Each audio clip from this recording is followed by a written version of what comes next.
हुकूमत तेलंगाना ने आने वाले हफ्तों में प्राइमरी हेल्थ केयर सेंटर्स और गवर्नमेंट स्पेशलिटी टीचिंग हॉस्पिटल्स में 2140 डॉक्टर्स के तकर्रुरात का अमल मुकम्मल कर लेने का फैसला किया है, ताकि सरकारी दवाखानों में मियारी निगहदाश्त सेहत की दस्तयाबी को यकीनी बनाया जा सके। वजीर सेहत टी हरीश राव ने जुम्मे को इंकशाफ किया कि आने वाले 10 दिन में महकमे सेहत प्राइमरी हेल्थ सेंटर्स में 1000 डॉक्टरों के तकर्रुरात का अमल मुकम्मल कर लेगा और तमाम टीचिंग हॉस्पिटल्स में असिस्टेंट प्रोफेसर की 1140 जायदादें पुर करने के लिए भी नोटिफिकेशन जारी किया जाएगा।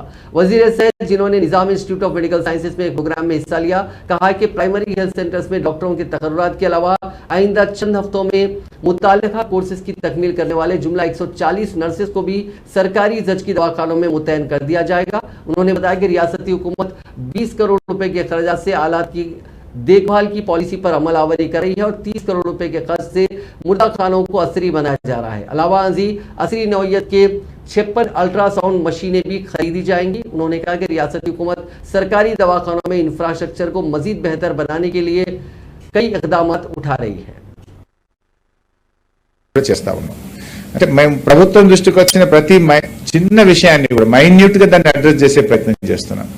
ఒకరోజు శ్వేత గారు నేను పేట్లబుర్జి హాస్పిటల్ పోయినా, పేషెంట్స్ తో మేము మాట్లాడే ప్రయత్నం చేస్తే అన్ని బాగున్నాయి, మాకు అన్ని ఫెసిలిటీస్ ఉన్నాయని చెప్పారు. బట్ ఎక్సెప్ట్ ఒక చిన్నది కారణం చెప్పినారు, 1 scan we're going outside. ఒక స్కాన్ టిఫా స్కాన్